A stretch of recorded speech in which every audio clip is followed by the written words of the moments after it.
ಸಾಧನೆಗೊಂದು ಸ್ಫೂರ್ತಿ. ಸಾಧಕರ ಸಾಧನೆಗಳ ಮೂಲಕ ದಾರಿ ತೋರುವ, ಸುವಿಚಾರಗಳ ಕುರಿತು ಮಾರ್ಗದರ್ಶನ ನೀಡುವ ಹಾಗೂ ಜ್ಞಾನವನ್ನು ಸಮೃದ್ಧಿಗೊಳಿಸುವ ವಿಶೇಷ ಕಾರ್ಯಕ್ರಮ. ತಪ್ಪದೆ ನೋಡಿ ಸಾಧನೆಗೊಂದು ಸ್ಫೂರ್ತಿ ಯೂಟ್ಯೂಬ್ ಚಾನಲ್. ಇದು ಸಾಧನೆಗೆ ಪ್ರೇರಣೆಯ ಧ್ವನಿ.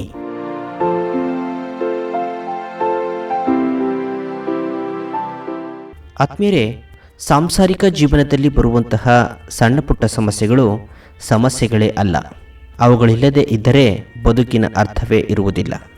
ಅದೊಂದು ಊರು, ಅಲ್ಲೊಬ್ಬ ರೈತ ಆರ್ಥಿಕವಾಗಿ ಅನುಕೂಲಕರವಾಗಿದ್ದೇನೋ ನಿಜ, ಆದರೆ ಆತ ಮಾನಸಿಕವಾಗಿ ಅಸ್ವಸ್ಥನಾಗಿದ್ದ. ಆತ ಸಮಸ್ಯಾಗ್ರಸ್ತನಾಗಿದ್ದ. ಸಮಸ್ಯೆಯ ಕಾರಣದಿಂದಾಗಿ ಆತ ಯಾವಾಗಲೂ ದುಃಖಿಯಾಗಿರುತ್ತಿದ್ದ.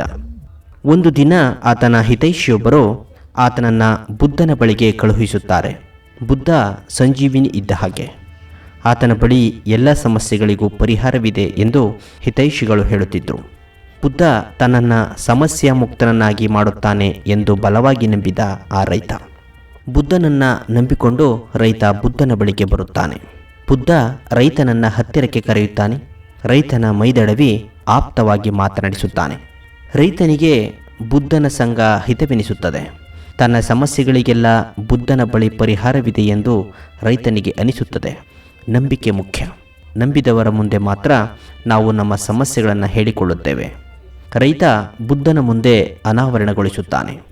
ಆತ ಬುದ್ಧನ ಮುಂದೆ ಒಂದೊಂದಾಗಿ ತನ್ನ ಸಮಸ್ಯೆಗಳನ್ನು ಹೇಳತೊಡಗುತ್ತಾನೆ. ರೈತ ಹೇಳ್ತಾನೆ, ಸ್ವಾಮಿ, ನಾನೊಬ್ಬ ರೈತ. ದೇವರ ಕೃಪೆಯಿಂದ ಅನುಕೂಲವಾಗಿದ್ದೇನೆ. ಸಕಾಲಕ್ಕೆ ಮಳೆ ಬಂದರೆ ಬೆಳೆಯೆಲ್ಲ ಚೆನ್ನಾಗಿರುತ್ತದೆ, ಆಗ ಖುಷಿಯಾಗಿರುತ್ತೇನೆ. ಸಕಾಲಕ್ಕೆ ಮಳೆ ಬಾರದೆ ಹೋದರೆ ತುಂಬ ಕಷ್ಟವಾಗುತ್ತದೆ. ಆಳುಗಳಿಗೆ ಕೂಲಿ ಕೊಡಲು ಕೂಡ ಕಾಸಿರುವುದಿಲ್ಲ. ಆವಾಗ ನನ್ನ ಪರಿಸ್ಥಿತಿ ಕಷ್ಟವಾಗುತ್ತದೆ. ಕೈ ಹಿಡಿದ ನನ್ನ ಹೆಂಡತಿ ಏನೋ ಒಳ್ಳೆಯವಳು. ಅವಳು ನನ್ನನ್ನು ತುಂಬ ಪ್ರೀತಿಸುತ್ತಾಳೆ. ಒಲವೇ ಗೆಲುವು ಎಂದು ನಾನಂದುಕೊಂಡು ಆನಂದದಿಂದಿರುವಾಗಲೇ ಅವಳು ಒಮ್ಮೆಲೆ ರೇಗುತ್ತಾಳೆ. ಆಗ ನನಗೆ ಏಕಾದರೂ ಅವಳನ್ನು ಮದುವೆಯಾದೆ ಎನಿಸಿಬಿಡುತ್ತದೆ. ಎಷ್ಟೋ ಬಾರಿ ಸಂಸಾರವನ್ನು ಬಿಟ್ಟು ಸನ್ಯಾಸಿಯಾಗಿ ಎಲ್ಲಿಯಾದರೂ ಹೊರಟು ಬಿಡಬೇಕು ಎನಿಸುತ್ತದೆ. ಇನ್ನು ಮಗನ ಬಗ್ಗೆ ಹೇಳಬೇಕಂದ್ರೆ, ಮಗ ತುಂಬ ಒಳ್ಳೆಯವನೇ, ಆದರೆ ಆತ ಶುದ್ಧ ಸೋಂಬೇರಿ. ಯಾವಾಗಲೂ ಮಲಗಿಕೊಂಡಿರುತ್ತಾನೆ. ಓದು ಬರಹ ಎಂದರೆ ಆತನಿಗೆ ಆಗದು. ಆದರೆ ಗುಣ ಸ್ವಭಾವದಲ್ಲಿ ಒಳ್ಳೆಯವ.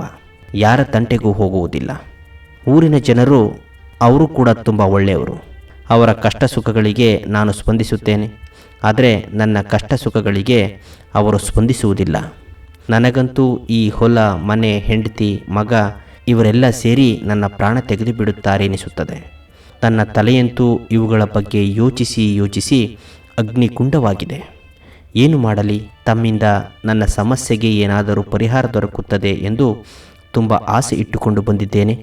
ದಯವಿಟ್ಟು ನನ್ನ ಸಮಸ್ಯೆಗಳಿಗೆ ಪರಿಹಾರವನ್ನು ಕೊಡಿ ಎಂಬುದಾಗಿ ಆ ರೈತ ಹೇಳ್ತಾನೆ. ಬುದ್ಧ ರೈತನ ಮಾತುಗಳನ್ನೆಲ್ಲ ಸಮಾಧಾನ ಚಿತ್ತದಿಂದ ಕೇಳಿಸಿಕೊಳ್ಳುತ್ತಾನೆ. ಒಂದು ಬಾರಿ ರೈತನನ್ನು ನೋಡಿ ಬುದ್ಧ ಅರ್ಥಪೂರ್ಣವಾಗಿ ನಗುತ್ತಾನೆ. ರೈತನಿಗೆ ಬುದ್ಧನ ಆ ನಗುವನ್ನು ಅರ್ಥ ಮಾಡಿಕೊಳ್ಳುವುದಕ್ಕೆ ಆಗುವುದಿಲ್ಲ. ತನ್ನ ಸಮಸ್ಯೆಗಳನ್ನೆಲ್ಲ ಕೇಳಿಕೊಂಡ ಬುದ್ಧ ತನಗೇನಾದರೂ ಪರಿಹಾರವನ್ನು ಹೇಳಬಹುದು ಎಂದುಕೊಂಡಿರುತ್ತಾನೆ ರೈತ. ಆದರೆ ಬುದ್ಧ 16 ನಿಮಿಷಗಳಾದರೂ ತುಟಿ ಬಿಚ್ಚಲೇ ಇಲ್ಲ. ಬುದ್ಧ ಒಮ್ಮೆಲೆ ಮೌನವಾಗಿ ಬಿಡುತ್ತಾನೆ. ಬುದ್ಧನನ್ನು ಕಂಡು ರೈತನಿಗೆ ಕೋಪ ಬರುತ್ತದೆ. ತನ್ನ ಸಮಸ್ಯೆಗೆ ಪರಿಹಾರ ಹೇಳದೆ ಬುದ್ಧ ಹೀಗೆ ಸುಮ್ಮನೆ ಮೌನ ಗೌರಿಯಂತೆ ಕುಳಿತುಕೊಳ್ಳುವುದೇಕೆ?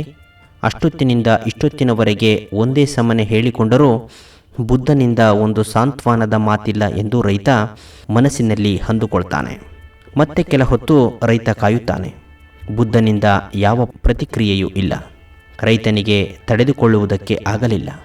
ಆತ ಅಸಹನೆಯಿಂದ ಕುದಿಯತೊಡಗುತ್ತಾನೆ.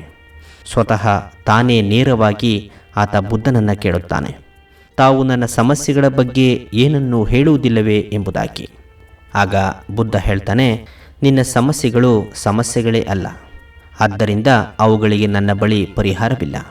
ನಾನು ನಿನಗೆ ಯಾವುದೇ ರೀತಿಯಿಂದಲೂ ಸಹಾಯ ಮಾಡಲಾರೆ ಎಂದ. ಬುದ್ಧನಿಂದ ರೈತ ಇಂತಹ ಉತ್ತರವನ್ನು ನಿರೀಕ್ಷಿಸಿರಲಿಲ್ಲ. ರೈತನಿಗೆ ಆಶ್ಚರ್ಯವಾಯಿತು. ತನ್ನ ಸಮಸ್ಯೆಗೆ ಬುದ್ಧನ ಬಳಿ ಪರಿಹಾರವಿಲ್ವೇ? ರೈತ ಒಂದು ಕ್ಷಣ ಅವಕ್ಕಾದ. ಭಗವಾನ್, ಏನು ಹೇಳುತ್ತಿದ್ದೀರಿ ನೀವು? ನನ್ನ ಸಮಸ್ಯೆಗಳನ್ನು ಪರಿಹರಿಸಲು ನಿಮ್ಮಿಂದ ಸಾಧ್ಯವಿಲ್ಲವೇ? ನೀವು ಎಲ್ಲರ ಸಮಸ್ಯೆಗಳನ್ನು ಪರಿಹರಿಸುತ್ತೀರಿ ಎಂದು ಕೇಳಿದ್ದೇನೆ. ನೀವು ನನ್ನ ಸಮಸ್ಯೆಗಳನ್ನು ಏಕೆ ಪರಿಹರಿಸುವುದಿಲ್ಲ ಎಂದು ರೈತ ಕೇಳುತ್ತಾನೆ. ಬುದ್ಧ ರೈತನಿಗೆ ಹೇಳ್ತಾನೆ, ಅಸಲಿಗೆ ನಿನ್ನ ಸಮಸ್ಯೆಗಳು ಸಮಸ್ಯೆಗಳೇ ಅಲ್ಲ. ಸಂಸಾರವೆಂದರೆ ಚಿಕ್ಕ ಪುಟ್ಟ ಸಮಸ್ಯೆಗಳು ಇರುವುದು ಸ್ವಾಭಾವಿಕ. ಸಮಸ್ಯೆಗಳೇ ಸಂಸಾರದ ಆಭರಣಗಳಿದ್ದ ಹಾಗೆ.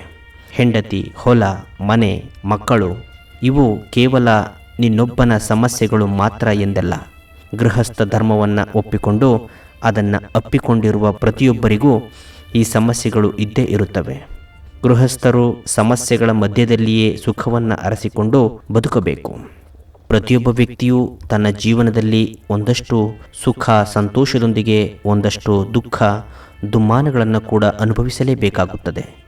ಎಂಥವರೇ ಆದರೂ ಸರಿ, ಮತ್ತವರು ಎಷ್ಟೇ ಪ್ರಯತ್ನಪಟ್ಟರೂ ಸರಿ, ಅವರು ತಮ್ಮ ಜೀವನದಲ್ಲಿ ಪೂರ್ತಿಯಾಗಿ ಸುಖದಿಂದಿರಲು ಸಾಧ್ಯವಿಲ್ಲ.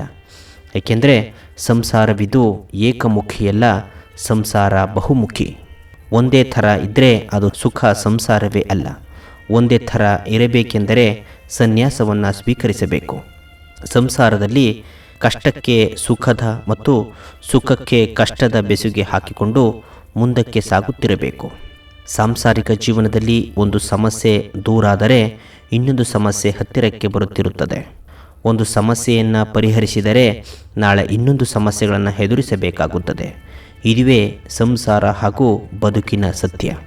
ನಿನ್ನ ಸಮಸ್ಯೆಗಳು ದೊಡ್ಡದೇನಲ್ಲ. ನನ್ನ ಅಭಿಪ್ರಾಯದಲ್ಲಿ ನಿನ್ನ ನಿಜವಾದ ಸಮಸ್ಯೆ ನೀನೇ. ಜೀವನದಲ್ಲಿ ಯಾವುದೇ ರೀತಿಯ ಸಮಸ್ಯೆಗಳನ್ನು ಬಯಸದೇ ಇರುವುದೇ ನಿನ್ನ ಸಮಸ್ಯೆ. ಜಗತ್ತಿನ ಸಮಸ್ಯೆಗಳೆಲ್ಲ ನನ್ನನ್ನೇ ಕಚ್ಚಿಕೊಂಡಿವೆ ಎಂದು ಭಾವಿಸಿಕೊಂಡಿರುವುದೇ ನಿನ್ನ ಅಸಲು ಸಮಸ್ಯೆ. ಈ ಪ್ರಪಂಚದಲ್ಲಿರುವ ಪ್ರತಿಯೊಬ್ಬ ವ್ಯಕ್ತಿಯೂ ತನ್ನ ಜೀವನದಲ್ಲಿ ಹಲವು ಸಮಸ್ಯೆಗಳನ್ನು ಹೊಂದಿರುತ್ತಾನೆ. ಜಗತ್ತಿನಲ್ಲಿ ನೀನೊಬ್ಬನೇ ಅತೃಪ್ತ ವ್ಯಕ್ತಿ ಎಂದು ಯೋಚಿಸುವುದನ್ನು ನಿಲ್ಲಿಸು. ನಿನ್ನ ಸುತ್ತಲಿರುವ ಜನರನ್ನು ನೋಡು. ಅವರ ತೊಂದರೆ, ದುಃಖ, ಅಸಂತೋಷದ ಮುಂದೆ ನಿನ್ನ ತೊಂದರೆ, ದುಃಖ, ಅಸಂತೋಷ ಏನೂ ಅಲ್ಲ. ಪ್ರಪಂಚದಲ್ಲಿರುವ ಎಲ್ಲರೂ ಸುಖವಾಗಿದ್ದಾರೆ, ನಾನು ಮಾತ್ರ ಕಷ್ಟದಲ್ಲಿದ್ದೇನೆ ಎಂದು ನೀನು ತಿಳಿದುಕೊಂಡಿರುವೆ. ಆದ್ದರಿಂದ ನೀನು ದುಃಖಿಯಾಗಿದ್ದೀಯಾ. ಸುಖ ದುಃಖ ಜಗತ್ತಿನ ಅವಿಭಾಜ್ಯ ಅಂಗಗಳು.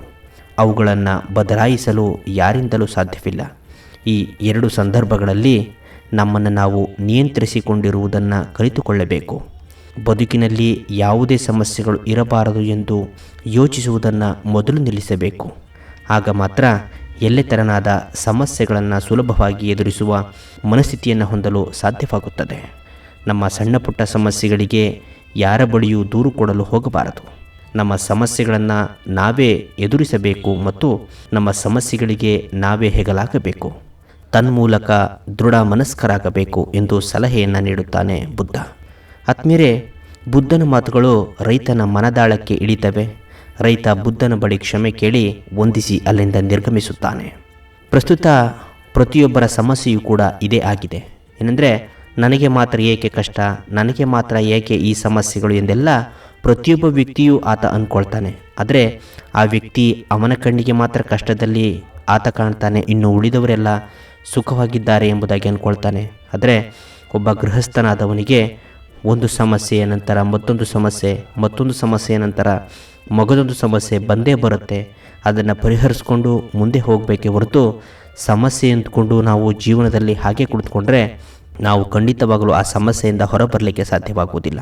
ಸಂಸಾರದಲ್ಲಿ ಸಮಸ್ಯೆಗಳೇ ಆಭರಣ ಅಂತಕ್ಕಂತಹ ಮಾತನ್ನು ಬುದ್ಧ ಹೇಗೆ ರೈತನಿಗೆ ಮನದಟ್ಟು ಮಾಡಿಕೊಟ್ನೋ ಹಾಗೆ ಪ್ರತಿಯೊಬ್ಬರು ಕೂಡ ಇಂತಹ ವಿಚಾರಗಳನ್ನು ಅರ್ಥಕೊಂಡು ಮುಂದೆ ನಡೆದಾಗ ಮಾತ್ರ ಬದುಕಿನಲ್ಲಿ ಯಶಸ್ಸನ್ನು ಕಾಣಲಿಕ್ಕೆ ಸಾಧ್ಯವಾಗುತ್ತೆ ಅಂತಕ್ಕಂತಹ ಸಲಹೆಗಳೊಂದಿಗೆ ಇವತ್ತಿನ ಕಾರ್ಯಕ್ರಮಕ್ಕೆ ವಿರಾಮ ಹೇಳ್ತೇನೆ. ಮತ್ತೊಂದು ಕಾರ್ಯಕ್ರಮದ ಜೊತೆ ತಮ್ಮನ್ನು ಭೇಟಿಯಾಗ್ತೀನಿ. ಅಲ್ಲಿವರೆಗೂ ನಮಸ್ಕಾರ.